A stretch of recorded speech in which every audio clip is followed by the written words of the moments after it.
19वीं सदी का भारत, अगर हम कल्पना करने की कोशिश करें तो समाज में एक तरफ सती प्रथा जैसी खौफनाक परंपराएं चल रही थीं, मतलब महिलाओं को चिता पर जलने के लिए मजबूर किया जा रहा था। बिल्कुल। और दूसरी तरफ बाल विवाह हो रहे थे।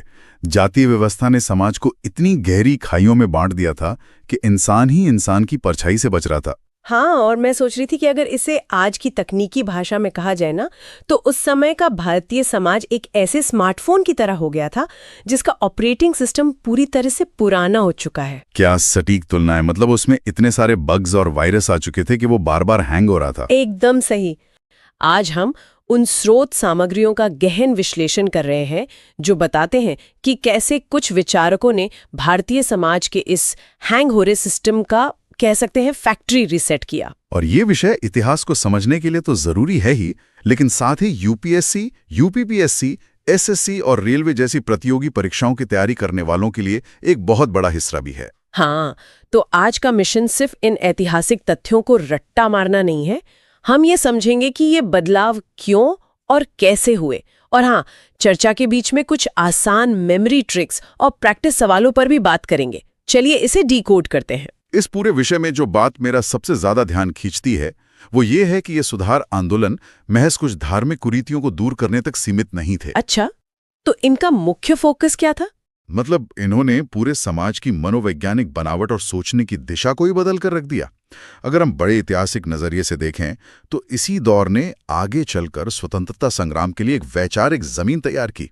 चलिए अब उस इंसान की बात करते हैं जिसने इस अपडेट का कोड लिखना शुरू किया, राजा राममोहन राय।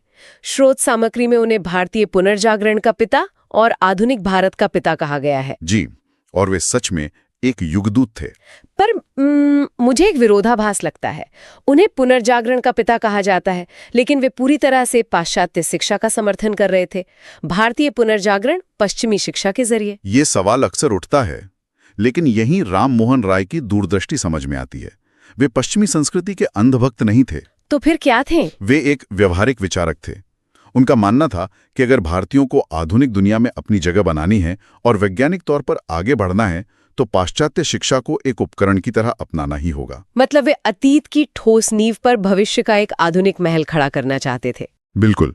और इसीलिए उन्होंने 1815 में आत्मीय सभा बनाई और फिर 1828 में ब्रह्म समाज की स्थापना की। सती प्रथा का तो उन्होंने पुरजोर विनोद किया ही। हाँ, पर यहाँ एक और दिलचस्प बात है। सती प्रथा जैसी रूढ़ियों से लड़ने वाले व्यक्ति को तत्कालीन मुगल बादशाह अकबर द्वितीय ने राजा की उपाधि दे दी।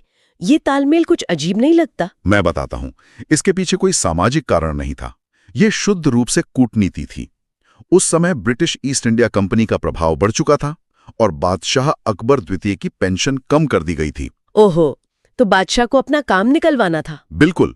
उन्हें एक ऐसे दूत की जरूरत थी जो ब्रिटिश सम्राट विलियम चतुर्थ के दरबार में जाकर प्रभावशाली तरीके से अंग्रेजी में बात रख सके। राममोहन राय से बेहतर कौन होता? अच्छा, तो कूटनीतिक आवरण देने के लिए उन्हें 1830 में राजा की उपाधि दी गई और दूत बनाकर इंग्लैंड भेजा गया, जहां दुख की बात है कि 1833 में ब्रिस्टल में उनका निधन हो गया। सही कहा। अब परीक्षा के नजरिए से देखें हैं तो इन वर्षों को याद रखना अक्सर मुश्किल होता है। पर हमारे पास ट्रिक्स है ना। संस्थाओं के लिए ट्रिक है 15 में आत्मा, 28 में ब्रह्म। मतलब 1815 में आत्मीय सभा और 1828 में ब्रह्म समाज। ये लॉजिकल भी है। पहले आत्मीय मित्रों को जोड़ा, फिर विचार परिपक्व हुए तो ब्रह्म समाज का बड़ा रूप सामने आया। और उपाधि के लिए अकबर II ने राजा बनाकर ब्रिस्टल भेजा। सीधे सीधे याद हो जाएगा। वैसे अगर प्रैक्टिस सवाल आए कि भारतीय पुनर्जागरण का पिता किसे कहा जाता है, तो उत्तर राजा राममोहन राय ही होगा। और इसके बाद 1839 में देवेंद्रनाथ टैगोर ने तत्वबोधिनी सभा बनाई। जी, इसे देवेंद्र ने तत्व बताया की तरह याद रख सकते हैं। अब राममोहन राय ने जहां पाश्चात्य शिक्षा की खिड़की खोली, वहीं इसके कुछ समय बाद किसी ने भारत के भीतर ही झांकने का फैसला किया। हाँ, एक युवा सन्यासी ने यह साबित कर दिया कि भारतीय आध्यात्म में वो ताकत है जो पूरे पश्चिम को दिशा दिखा सकती है। स्वामी विवेकानंद। ये ट्रांजिशन सच में बहुत ही दिलचस्प है। रामकृष्ण परमहंस का दर्शन बहुत ही समावेशी था।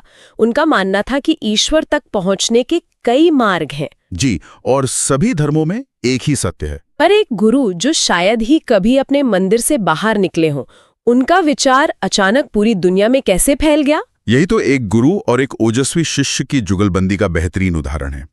परमहंस के पास दर्शन था, लेकिन उसे आधुनिक दुनिया की भाषा में स्वामी विवेकानंद ने पिरोया। मतलब उन्होंने धर्म को सिर्फ पूजा पाठ तक सीमित नहीं रहने दिया, उसे समाज सेवा से जोड़ा, जिसे नवीन हिंदू धर्म या नियो हिंदुइज्म कहा गया। एकदम सही। और इस नियो हिंदुइज्म का सबसे बड़ा प्रभाव 1893 में दिखा। अमेरिका के शिकागो शहर में विश्व धर्म संसद का वो ऐतिहासिक भाषण। इस भाषण ने पश्चिम के उस नजरिए को तोड़ दिया जो भारत को केवल सपेरों का देश मानता था। बिल्कुल। भारत अचानक एक आध्यात्मिक गुरु के रूप में उभर कर सामने आया, और इसी सांस्कृतिक आत्मविश्वास को जगाने के कारण बाद में सुभाष चंद्र बोस ने विवेकानंद को आध्यात्मिक पिता कहा था। ये बहुत ही गर्व की बात है। और परीक्षाओं में अक्सर सवाल आता है कि विवेकानंद जी ने शिकागो धर्म संसद में किस वर्ष भाग लिया। इसके लिए ट्रिक बहुत आसान है। 93 में शिकागो, 97 में मिशन। यानी 1893 में शिकागो का भाषण और उसके बाद भारत लौटकर 1897 में रामकृष्ण मिशन की स्थापना। जी, पहले वैश्विक मंच पर पहचान और फिर जमीनी काम के लिए संस्था का निर्माण। बहुत ही तार्किक क्रम है। विवेकानंद जी ने भारतीय दर्शन को दुनिया तक पहुंचाया, लेकिन इसी कालखंड में एक विचारक ऐसे भी थे जिन्होंने एक अलग ही रास्ता चुना। आप स्वामी दयानंद सरस्वती की बात कर रहे हैं? हाँ, उन्होंने भारतीयों को अपनी सबसे पुरानी जड़ों यानी वेदों की ओर वापस खींचने का काम किया। अगर हम अपनी शुरुआत वाली एनालॉजी पर वापस जाएं, तो ये समाज के लिए एक हार्ड फैक्ट्री रीसेट था। ये एनालॉजी यहाँ बिल्कुल फिट बैठती है। स्वामी दयानंद सरस्वती, जिनका असली नाम मूल शंकर था, उनका स्पष्ट मानना था कि वेद ही अंतिम सत्य हैं।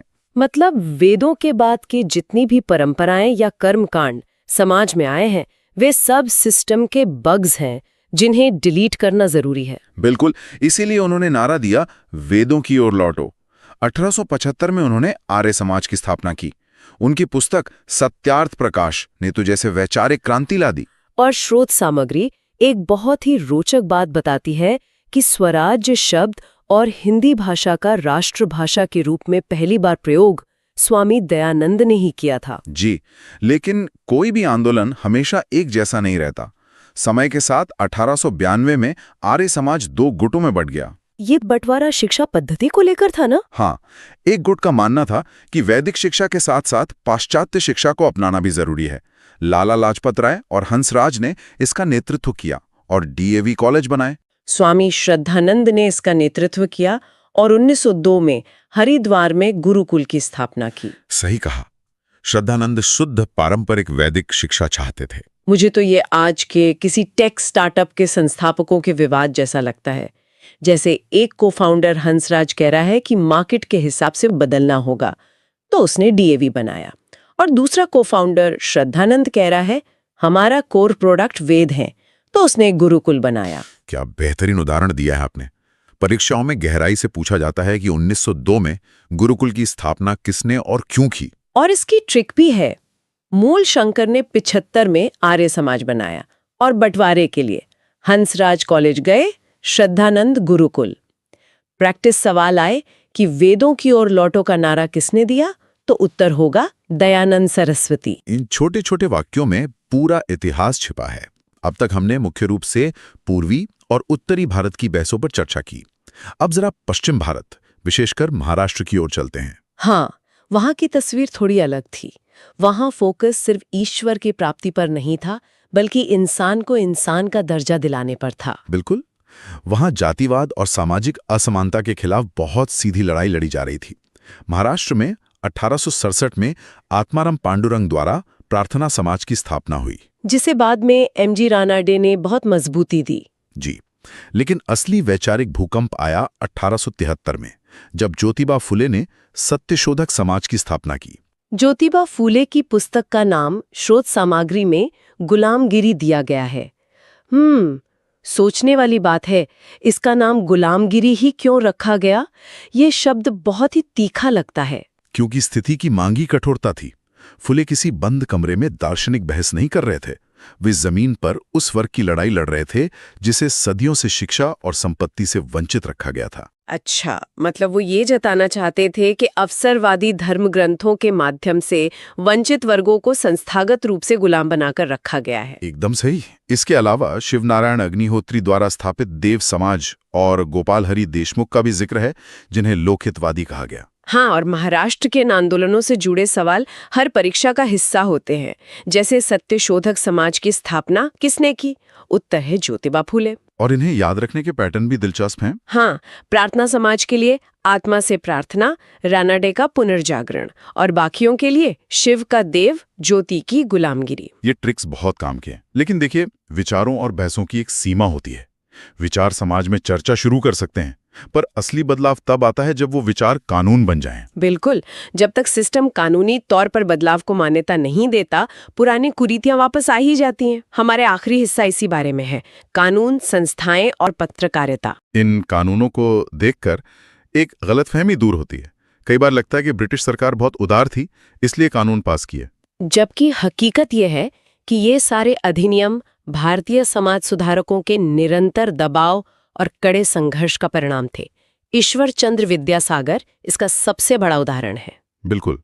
1856 का हिंदू विधवा पुनर्विवाह अधिनियम रातों रात पास नहीं हो गया था। नहीं, स्रोत सामग्री बताती है कि विद्यासागर ने लगभग अकेले योद्धा की तरह लड़ाई लड़ी। उन्होंने प्राचीन संस्कृत ग्रंथों को खंगाल कर साबित किया कि हिंदू धर्म ग्रंथों में कहीं भी विधवा पुनर्विवाह की मनाही नहीं है। उन्होंने रूढ़िवादियों के तर्कों को उन्हीं के ग्रंथों से काटा। ये केवल भावनाओं की नहीं, तर्कों की जीत थी। और इसी तरह 1829 में राम मोहन राय के प्रयासों से सती प्रथा का अंत हुआ। 1841 में सम्मति आयु अधिनियम आया और 1929 में शारदा अधिनियम, जिसने विवाह की न्यूनतम आयु तय की। परीक्षाओं में इनका कालक्रम बहुत मायने रखता है। हाँ, तो पैटर्न है 29 में सती, 56 में विधवा, 91 में सम्मति, 29 में शारदा। कानूनों के अलावा कुछ संस्थाओं का ग्लोबल प्रभाव भी था, जैसे थियोसॉफिकल सोसाइटी, जिसकी शुरुआत 1875 में न्यूयॉर्क में हुई, लेकिन 1882 में इसका मुख्यालय मद्रास के अड्यार में आ गया।